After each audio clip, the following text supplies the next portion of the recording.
A história já começa com o cara soltando aquela clássica. Ah, cara, quanto tempo eu esperei por esse momento? Aí ele engata o drama. Um teto aleatório, uma sensação esquisita, ou obsessão, transmigração, isekai de reencarnação, e seja lá o que for essa loucura, eu finalmente consegui. O figura é o Kim San-woo, um cidadão comum lá da Coreia do Sul, só que o maluco se preparou a vida toda para esse momento. Cada livro, web novel, webtoon e jogo que já passou na frente dele, toda obra que dava aquele estalo, ele devorava. Todo santo dia, sem pausa pro café, ele devorava um repertório diferente, no detalhe do detalhe, a lore completa e a construção do mundo, os podres e relacionamentos de cada personagem, até os cheats, baús escondidos e artefatos secretões. Ele tinha tudo decorado na mente. Claro que, no mundo real, a história costumava acabar com o autor dropando a obra, os fãs surtando de ódio e o Sun sendo zoado e banido de metade dos fóruns da internet. Mas no fim, o hater venceu. O cara simplesmente conseguiu transmigrar para outro mundo.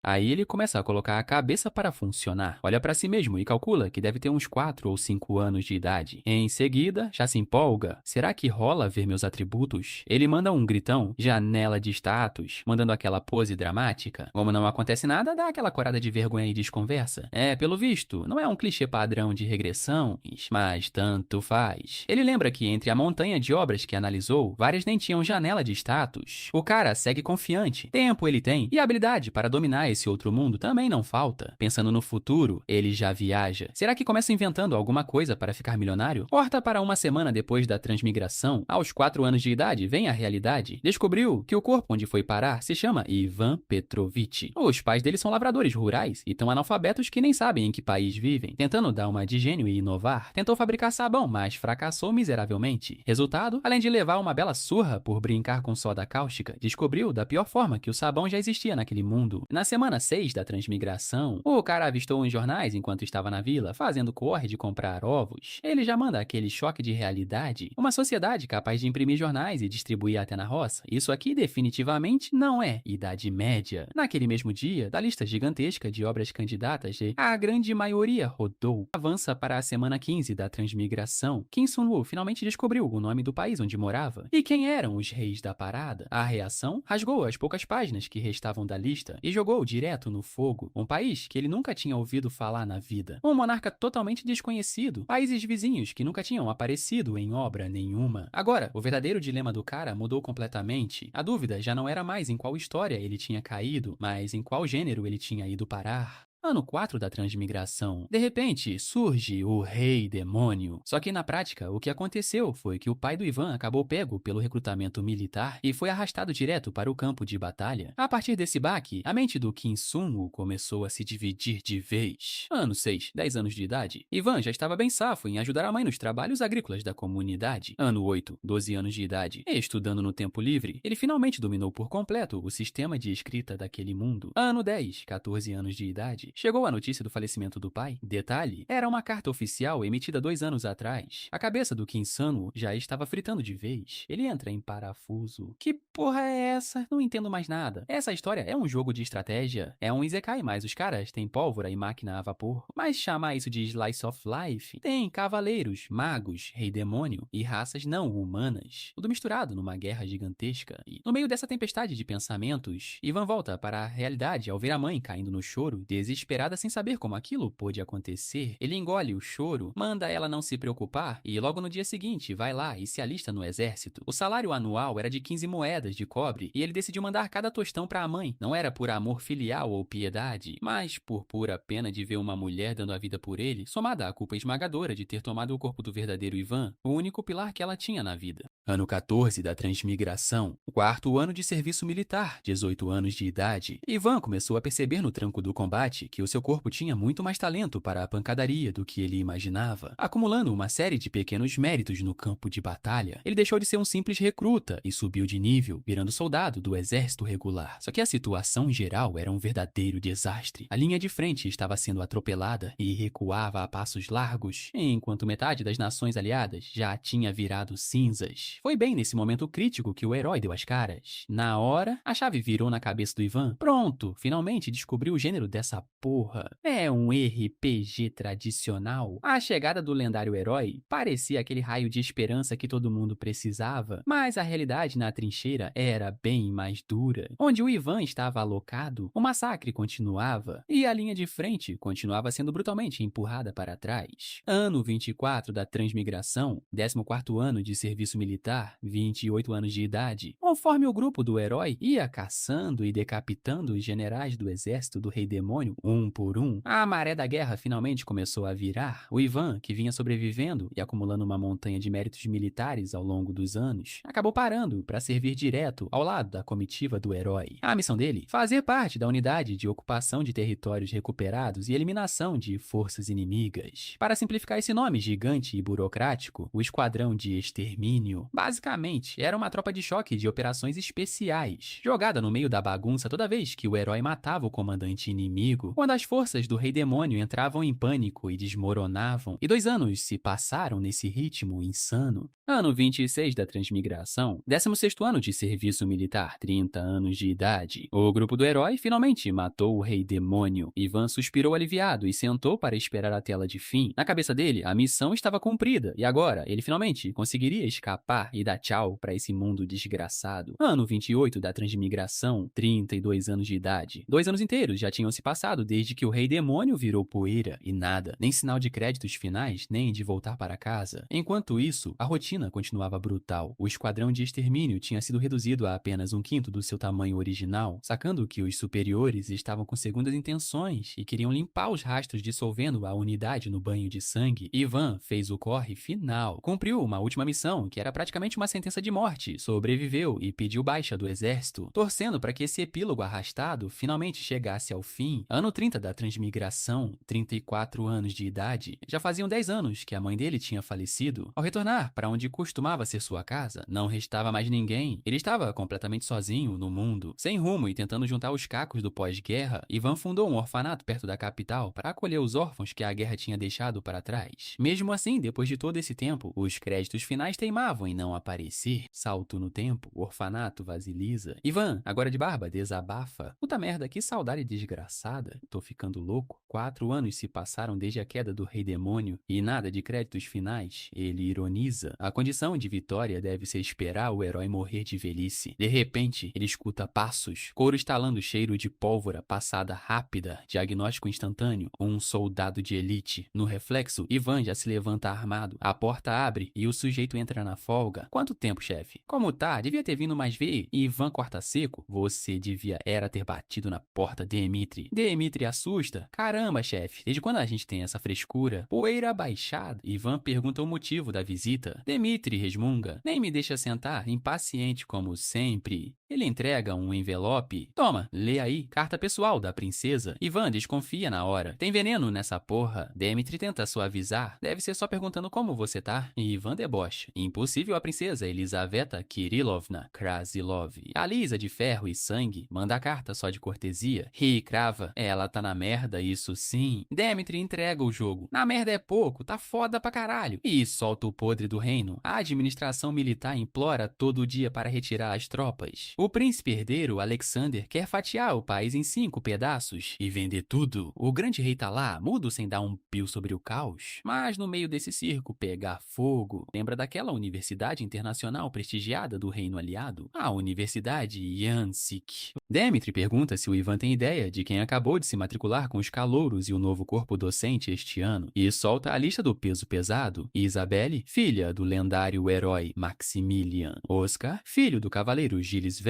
Elfie Haera, filha do mago Beolgrin. Recidis, filha do berserker Rainar. Lucia, a prodígio e discípula do ladrão Henrique. Além da filharada toda dos heróis que mataram o Rei Demônio, veio também a Patrícia, a antiga santa do grupo do herói, e que assumiu como a nova chefe de departamento. Como a política da universidade é não olhar a idade dos alunos de jeito nenhum, crianças promissoras do mundo inteiro já se preparam desde cedo para tentar a admissão. Demitri arremata o raciocínio. Chief, imagina o tamanho da pica. Se um filho desses caras morre ou arruma um arranhão que seja... Ivan nem pisca, já sacando a tragédia. O país vira pó. Ele suspira e vai direto ao ponto. O que é que eu tenho que fazer? Demitri, mana, a real. A missão do Ivan é virar babá de elite e garantir que nenhum desses pivetes apenas leve um único arranhão pelos próximos 3 anos, até voltarem em segurança para seus países. Ivan começa a fritar por dentro. Por que diabos o final de uma história de herói tem que ser essa bagunça? Aquele papo de matou o rei demônio e viveram felizes para sempre era uma mentira descarada. A diplomacia internacional tá no lixo, a política do país tá um caos absoluto e, pra piorar, me surge a porra de uma academia do nada. O cérebro do Ivan congela, ele junta as peças, engole a seco e dá um puto tapa na mesa gritando: caralho, isso é uma história de academia? Dmitri toma um cagaço gigante. Caramba, chefe, o que houve? Você tá bem? Ivan retruca na mente: se eu tô bem. Ele pensa: eu me fodi nessa porra de outro mundo por 30 anos. E tudo isso era só a porra do prólogo. Respirando fundo para não surtar de vez, ele olha para o Dmitri e manda: então a parada é só fazer esses pivetes se formarem em segurança. E finaliza, aceitando o destino. Beleza, ordem dada, ordem cumprida. E murmura pra si mesmo: a gente vai voltar pra casa aqui em Sunwoo.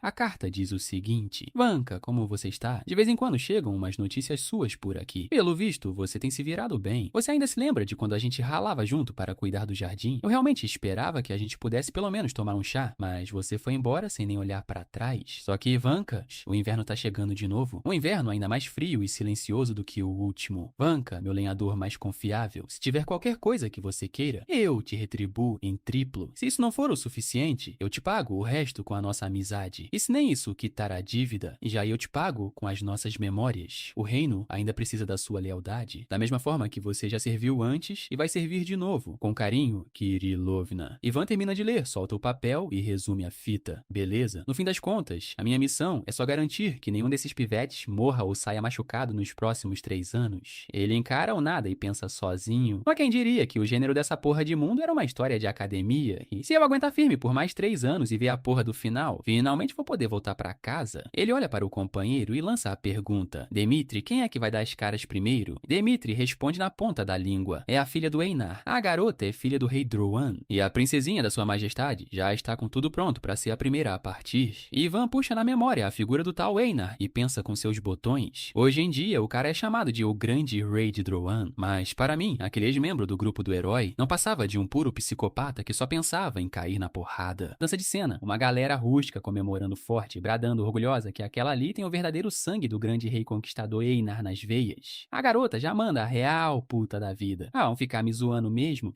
Beleza, só espera. O pessoal continua na farra, zoando entre si. A braba vai conquistar o mundo com música orquestral de todas as coisas. E surge a apresentação da figura Hetidis, a filha mais velha do Berserker Einar. Ela rebate na hora: qual é o problema de música orquestral, seus brutamontes? Vocês vão ver só, vou provar do que sou capaz.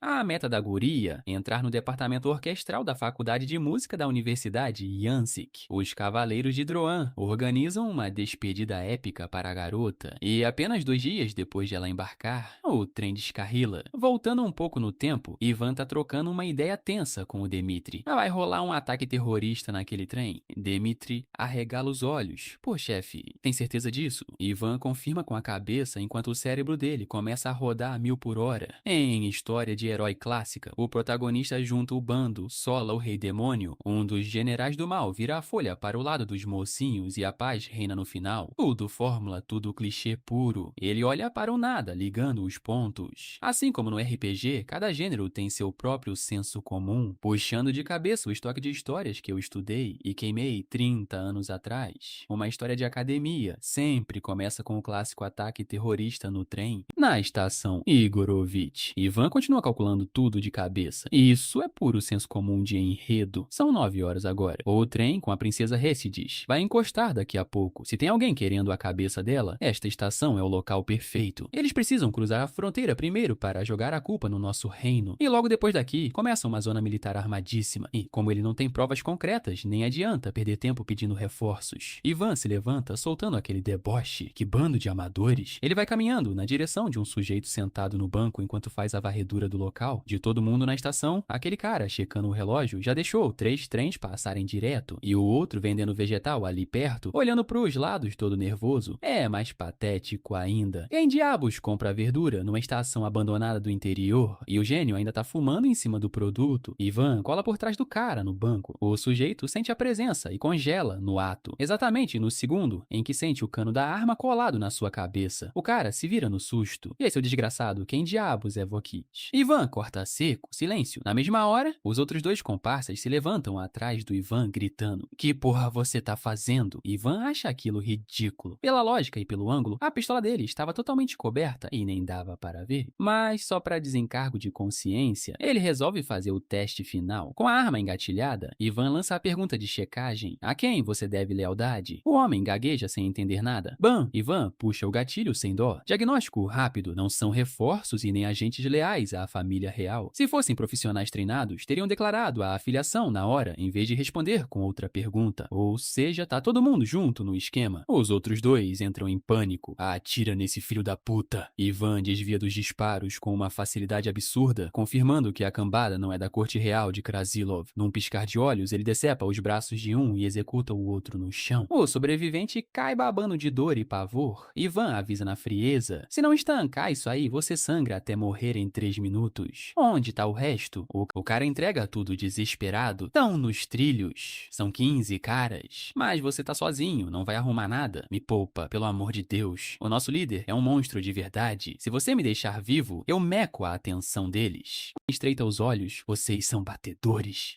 Sou sim. Eu posso ser muito útil, juro. Disseram pra gente que era só um trem carregado de ouro e mercadoria enviado por Droan pro reino. Por favor, você vai me deixar vivo, né? Eu não menti em nada. E Ivan responde calmo: não, tinha uma mentira no meio. Enquanto o miserável tenta processar o que falou, Ivan o mata sem piedade, arrematando: a parte de você ser útil era a mentira. Horário atual: 9 horas e 53 minutos. Tempo padrão: um membro do esquadrão de extermínio leva exatamente 5 minutos para sumir com corpos e limpar o sangue. Resultado: às 9 horas e 58 minutos, a estação vai estar um brinco. E faltando exatos 2 minutos para o trem dar a cara. Cena corta. Dmitri repassa o relatório direto para Kirilovna. E o Vanka? Pergunta ela. Ele cismou que vai rolar um ataque terrorista ao trem. Foi bizarramente específico com data e local, diz Dmitri. Ele tem algum informante? Negativo. Nenhum sinal disso em 4 anos. A princesa dá uma risada, deixando Dmitri sem entender nada, e ordena: grave cada passo do Vanka e me traga tudo. Ela reflete sozinha, igualzinho a 4 anos atrás. Parece mera especulação, mas vejo uma convicção bizarra em você. A cena volta para Ivan. Tenho certeza. É o senso comum de história de academia. O ataque no trem nunca mata os protagonistas. Isso é só o tutorial pro jogador pegar o jeito. Por isso nem tentei impedir a explosão. Ele ajusta os equipamentos e arremata o plano. Eu vou rastrear o grupo por trás disso e erradicar cada um dentro da academia. Nada de lutar às claras. Vou operar nas sombras e cortar qualquer ameaça em potencial. Afinal, esse é o estilo do esquadrão de extermínio. A cena corta para os destroços do trem caído. Os bandidos comemoram no meio da fumaça, vibrando que agora estão podres de ricos. Eles planejam apagar o selo real, derreter tudo e vender no mercado negro por uma fortuna. O chefe dá a ordem: andem logo com isso e limpem tudo. Antes que ele termine de falar, o ar pesa. Bam! Um tiro ecoa do nada e um dos capangas cai seco no chão. O pânico é imediato. A dúvida cria um momento de pura insegurança entre eles. Um dos caras surta: droga, que filho da puta tá aí fora. Aquela reação já entrega tudo. Os caras são tão fracos que nem conseguem sentir a linha de fogo. Eles olham para o lado e dão de cara com Ivan, parado calmamente com a arma em riste, perguntando: é você que é o líder? Os capangas restantes se preparam para disparar. Ivan analisa a situação frio. Eu consigo sentir a linha de fogo perfeitamente. Armas não funcionam contra caras acima de um certo nível, porque a intenção assassina nas balas fica muito exposta. Mascarar essa intenção com mana é o básico em combate corpo a corpo, mas com projéteis é quase impossível. É por isso que ninguém no grupo do herói usava a arma de fogo e só tinha monstro lá. A exceção era o esquadrão de extermínio. Todo mundo carregava pistola. Ela serve exatamente para medir a força do inimigo e limpar a escória rapidamente. Depois que Ivan apaga os fracos, sem mover um músculo a mais que o necessário, o chefe perde a cabeça e parte para cima dele urrando: quem foi que mandou você, seu filho da puta? Ivan desvia com facilidade absurda e acerta um contra-ataque devastador, jogando o cara no chão, cuspindo sangue. O chefe ameaça: eu já decorei a sua cara, seu desgraçado. Você me aguarde. Ivan esboça um sorriso frio. Então você é bom de memória? Que alívio. Ele analisa a cena por dentro. Esse cara provavelmente é o chefão do tutorial. De qualquer forma, derrotar ele é trabalho do protagonista, então não pretendo matar, mas... Ivan encara o sujeito no chão e solta: se você se lembrar de algo, responda imediatamente, e arremata no pensamento: existem 1000 maneiras de fazer um cara desse sofrer até falar. A cena muda. Esse bate o pé em uma discussão acalorada com o pai. De jeito jeito nenhum, vocês não vão me seguir nem ferrando. O rei Einar tenta intervir, mas ela corta na hora. Se eu te pegar me seguindo, nunca mais olho na sua cara. Ela vira as costas e pisa fundo para fora. Einar, sem demonstrar pânico, sorri por dentro. Então tá de boa, desde que eu não seja pego. Ele convoca imediatamente uma reunião com seu bando de elite, antigos assassinos maníacos que hoje são chamados de irmãos. Einar vai direto ao ponto. Quem vai ser o guerreiro que vai proteger a Hesídes sem ser visto? Ela conhece o rosto de todo mundo aqui, então se disfarçar e entrar no trem não vai funcionar. Quem é que vai correr atrás do trem com as próprias pernas? Em Droana, os guerreiros que servem por pura lealdade são chamados de retentores do Jarl. Ao ouvirem o desafio, vários se candidatam na hora, sem pedir um centavo em troca. Perfeito! Vibra o rei. Agora só precisamos de alguém que também se matricule na academia Santo Yansik. Quem aí é bom de prova escrita? Levanta a mão. Um silêncio constrangedor toma a sala. Ninguém se mexe, exceto um cara. Ele dá um passo à frente. Eu farei isso, Jarl. Aquele é Mord Eriksson, um dos guardas pessoais. Os outros guerreiros comemoram, dando tapinhas nas costas dele. Vai fundo, nem deve ser tão difícil. O rei decreta: ótimo, vá em frente, meu irmão. A partir de hoje, você é um calouro do departamento de educação física. O guerreiro infiltrado, surpreendentemente, Mord passou no exame de admissão com uma nota excelente. Tirou a média mínima na prova escrita, mas destruiu a avaliação prática e bateu o recorde histórico do teste. A cena corta para um dia de janeiro. Mord, acabado da corrida brutal, surge na estação destruída e esbraveja furioso. E que desgraçados imundos ousaram tocar na minha sobrinha? Dentro do vagão, Hesídes tenta entender o caos, assustada, lembrando da discussão com o pai e pensando se foram atacados por bandidos. Ela olha para o lado, checa seu instrumento e suspira aliviada. Graças a Deus, Kang. Eu tava desesperada achando que você tinha quebrado. A porta do vagão é chutada com violência, fazendo Hesídes dar um pulo de susto. Os bandidos invadem o local com um sorriso debochado. Ora, olha só o que temos aqui. Uma visita. A cena volta para Ivan e o chefe dos capangas, que está desesperado, implorando pela própria morte. Ivan diz para ele relaxar, pois não vai matá-lo. Quanto mais o sujeito suplica para morrer, mais frio Ivan responde que ele vai continuar vivo. Em seguida, Ivan joga uma poção de cura diretamente no ferimento do cara, que surta de pavor, gritando para ele parar e pedindo qualquer coisa no mundo, menos aquilo. Ivan reflete o que os soldados da linha de frente mais detestavam: comida do refeitório, veteranos, oficiais, o exército inimigo. Não, o que eles mais odeiam na vida são poções de cura. A dor, afinal, é melhor compreendida por quem já viveu o inferno. Uma memória do passado de Ivan surge. Ele está urrando de agonia, gritando para a equipe médica simplesmente amputar o braço dele de uma vez. A médica retruca suavemente: